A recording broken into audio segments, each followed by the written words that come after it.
Hello, everybody. How are you today? I hope you are doing great because it is a fabulous day. And today we're going to be talking about life after COVID-19. So, if you want to know more about this, just stick around. Action fun and back to Lock 19 with Marta.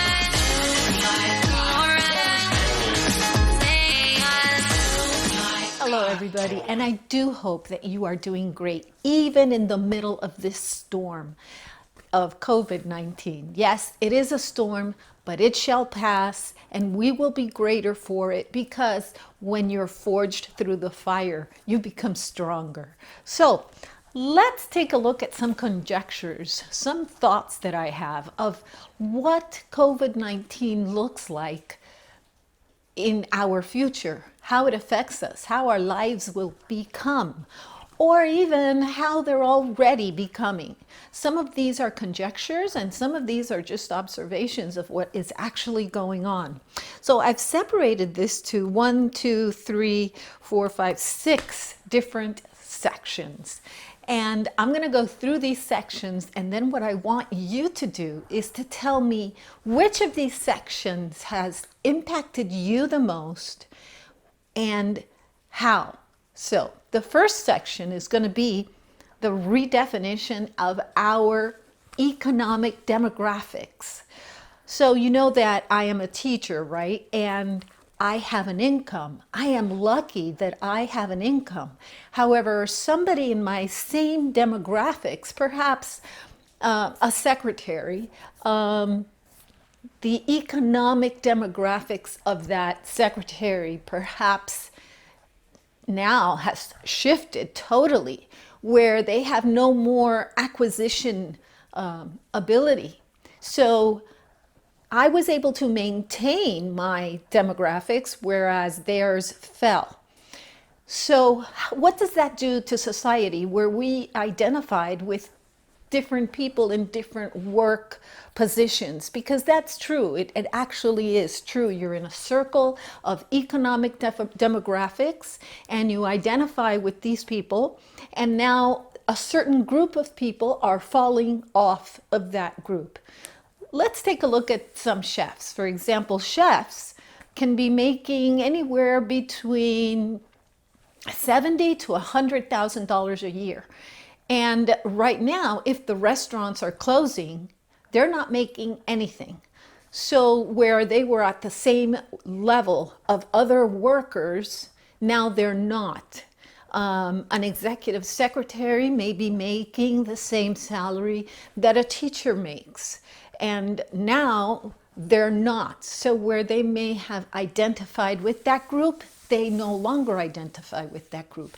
It has thrown them out into a different economic demographic and perhaps a social demographic. So what does that do? How does that change our life from now on? And I say from now on because not all jobs are coming back. One of the things that I've noticed is that even though crime level has gone down, violent crime has gone down all over, some of the petty thievery has not. And it is pretty much an increase of things like stealing bikes. A lot of people are keeping shoes on their porches, and people are coming and stealing those shoes off of the porches. A lot of people are receiving deliveries. And, it's interesting that those deliveries, that hasn't increased the thievery of those packages. However, it's interesting that the thievery of bikes has. Why is that? Is it that people have no longer been able to keep their cars? Have their cars been repossessed? They couldn't make the payments to the cars. They need to be able to commute from one place to the other, and they're just getting bikes to be able to do this? What could it be? Have you had something stolen off your porch during the coronavirus situation? Let me know. I want to know about that. Now, the other thing is, this is interesting, living arrangements. So We have a lot of young couples who have been living alone and paying their rent, and now they can't pay their rent. In a lot of areas, what that has led to is an exception of eviction. So even though the landlord is able to file for an eviction, the filing has not been processed, so they're staying in place without being evicted. However, other people have chosen to simply give up the apartment and move in with their family because economically they're able to help each other more and they're able to see each other more. So that has happened as well. I'm curious to find out if anybody who watches me knows of anybody or themselves have had to change their living arrangements, and I want to know how that has affected them. And the reason I'm so curious is because I don't necessarily think it's a bad thing to live with your extended family. I think it's a good thing. I think it's going to redefine the whole concept of living with your extended family. In the United States, mainly living with an extended family is seen as a failure. Economically, you have not been able to become independent. However, way back in the history of the United States, living with your extended family was the norm. And then it changed because of different economical reasons like the Industrial Revolution, etc. But I happen to think it's a good thing to live with your extended family. What do you think? I think this is maybe one of the redefinitions of our life under post-COVID-19 that will be a helpful thing. So maybe I'm wrong, maybe I'm right. I really want to know, what do you think? The other thing is work. Now, I think that we all know a lot of people are working remotely and some people are not. I think that working remotely for me has been excellent. I love it. I have taught online before, so the transition for me was super easy. I know that for other teachers it was very difficult, and for parents and for students, they had either very easy or very difficult. I've seen some students do much better working without the pressure of having to turn in an assignment on an exact day and time and right then and there.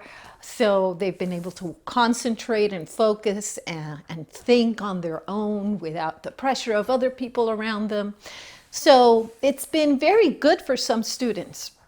Other students, not so good. So I think it depends on the personality. However, I think that some companies are going to see the benefits of remote work. They're going to see that they're saving a lot of money with regards to paying rent, and that they're going to see more efficiency because, believe it or not, people who work remotely have a hard time disconnecting from their job because they say, well, you know, I could get this done and just finish it off and I don't have to worry about it for tomorrow. So they're going to see that there's a lot of benefits to remote employees, whereas they didn't see that before. So do you know anybody who has switched over to working remotely, and how has it impacted them? Do they like it? Are you an employer, and did you find a way to transition to remote working? There's a lot of ways of checking your progress of the employees. There's a lot of ways to check if they're online, if they're working, if they're being productive. So, you know, how have you done it if you're an employee? I'm very curious, and honestly, I would love to continue to work online. I would love it. But, you know, how about you? Would you love it? Some people have lost their job and haven't had the option of remote working. So what does that mean for post-COVID-19? I think it might mean that some jobs are going to come back and some jobs are going to transition to remote working, and some jobs are going to disappear. I really do think so. In particular, I know that specific companies are going to disappear because they couldn't survive this closure. But are all of the jobs going to come back the way they are? I don't think so. I think there's going to be a lot of changes.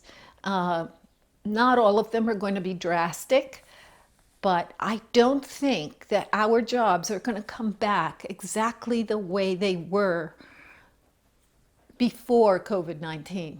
So I think COVID-19 is going to make our jobs look a lot different. And our employees, I think, might benefit from it. I think our families might benefit from it. I think that if you're home with your family, you just grow a better and safer environment emotionally. When I go out for a walk, we're allowed to go out for walks. When I go out for a walk, I see families walking together that I've never seen before. And I walk a lot. I walk in a lot of neighborhoods. One of my favorite places to go is the marina. And I see people having, a family picnic at the marina after 5. Usually after 5, these people are recuperating physically from being at work. Whereas if they're at home working, physically it's easier on their bodies and they actually feel the energy to be able to go with their family and have a picnic. So that's something to consider. Is remote working the way for the future, and is it better for our society? Now, talking about working, you work so that you can have an income, so you can buy things. So the next topic is going to be consumption. Consumption has gone down because income has gone down. We have a lot of people who are suffering right now with the economy. But is that a good thing or a bad thing? I think it's a good thing. I think in the United States we overconsume. We're a consumption mentality where we buy things that we don't need. And we buy for emotional satisfaction. We buy for social expression. For example, we believe that we need to have the designer purse and we need to have the expensive makeup, designer makeup, and we need to, and we deserve to live like the Kardashians do. and I don't think that way. I think that is an infirmity of society. I think that, and this is going to be, I know this is going to be a tough one for a lot of people to hear me say, but I think that we cannot say all the time, yeah, I should be able to live like the Kardashians. I think that's bad. I think that you got to reach a point if you want to be healthy and realistic that you have to say, okay, the Kardashians is not a lifestyle that I will ever achieve. What is wrong with saying that? What is wrong with accepting that your income level is what it is? Now, people are going to say, oh, that takes away drive, that takes away hope, that takes away wanting to reach goals. It's my opinion. I have to say that I do not feel everybody is going to be rich. And I think that the sooner you accept that, the happier you'll be. You'll be free from the burden of trying to achieve something that is really not achievable. Because if it were, everybody would be rich. That's not how the economy works, and that's not how life works. So I see a lot of people who maybe they have a medium to even low income and they are spending hundreds of dollars on a designer purse or on very expensive makeup and on things that are unaffordable to their demographics. And why do they do that? Because money means something beyond the way to acquire the things that you need. It is a pill sort of a pill for a medicine. And if you use money like that, you're going to be sick. You're not going to be a happy person in society. And I really think people need to make that shift to understanding that it is okay for you to live within your means. That does not mean that you're a failure. If you have an income of maybe 30,000 or 25,000 and you have to live with a roommate or with your family, you are not a failure.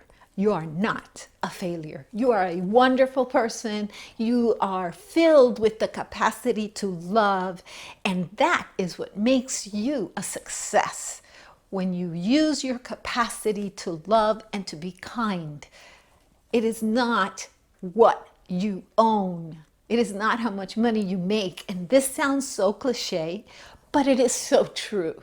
So maybe the COVID-19 experience will force people to buy less because they have less money, and will force people to see the value of human relations over material goods.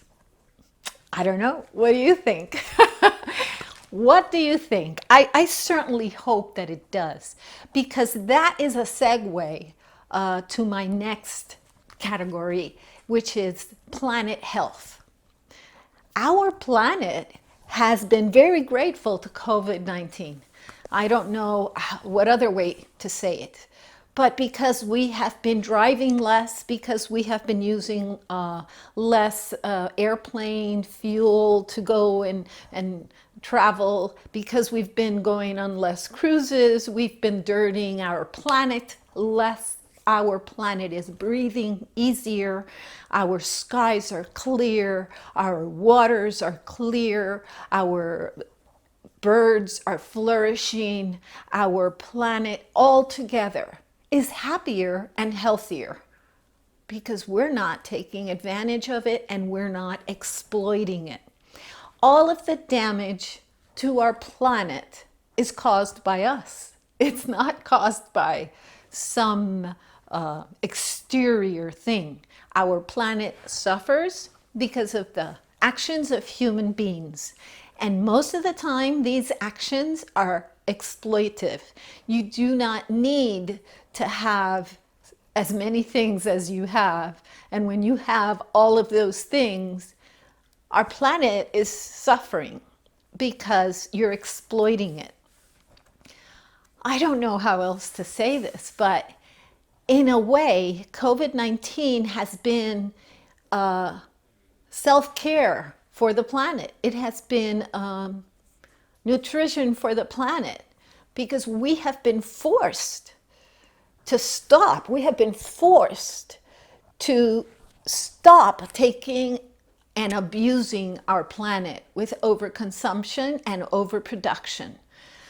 So what I would like to see is, I would like to see society take a little bit of this out into the future. Is it possible? Will they forget the habits of not buying, not over-consuming, not buying things that they don't need? Will they forget that once there's a cure for COVID-19? Will they go back to exploiting the planet? I hope not. I really do hope not.